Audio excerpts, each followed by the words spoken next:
Salut à tous, c'est Antoine, et aujourd'hui, petit tuto peinture sur les gars sûrs des légions réprouvées, les légionnaires du chaos. Parce que pourquoi choisir Tzeentch, Khorne, Slaanesh, ou bien encore Nurgle, quand on peut choisir les 4? On va partir sur mon schéma perso, adapté au chaos indivisé, inspiré des couleurs des Luna Wolf pour revenir aux sources du bordel créé par ce bon vieil Horus. Et surtout un schéma facile, rapide, un peu grimdark comme j'aime, et ne demandant qu'une dizaine de peintures à tout péter.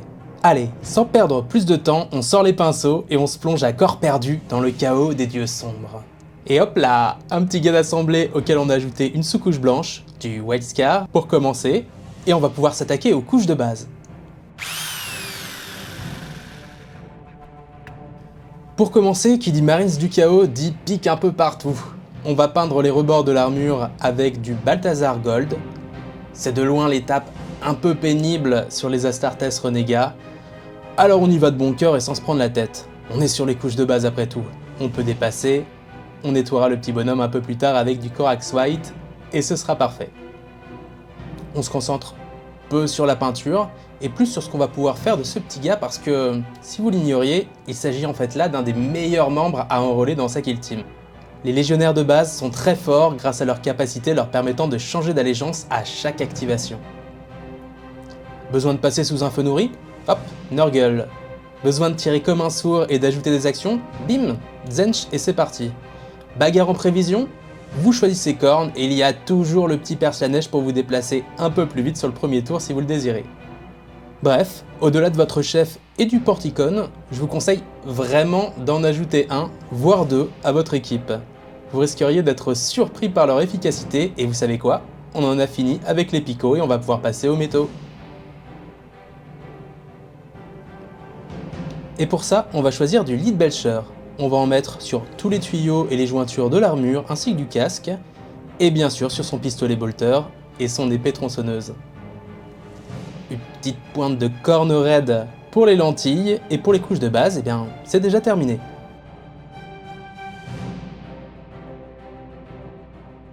Et revoilà notre petit gars après avoir passé du Corax White dans les coins où j'ai débordé comme un cochon.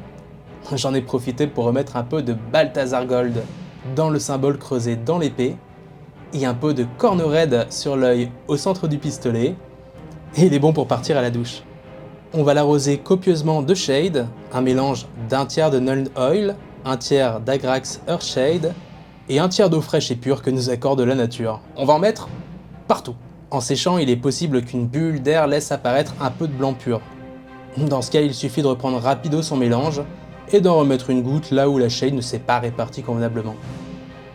Et voilà notre petit bonhomme une fois sec. C'est déjà plus sympa, non? Un peu trop sombre pour moi, je vous avoue, donc direction les éclaircissements. Et pour commencer, un peu de contraste.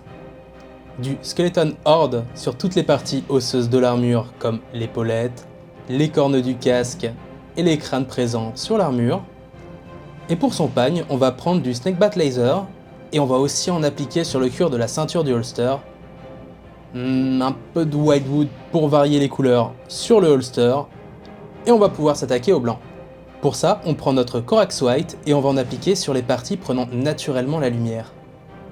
Les parties comme la genouillère par exemple, mais aussi son plastron vu qu'il a les bras ouverts, et le sommet de son casque et de son pactage dorsal.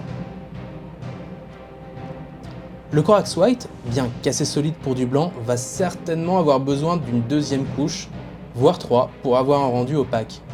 C'est toujours le petit problème du blanc, et c'est aussi pour ça qu'on se concentre sur les zones prenant la lumière.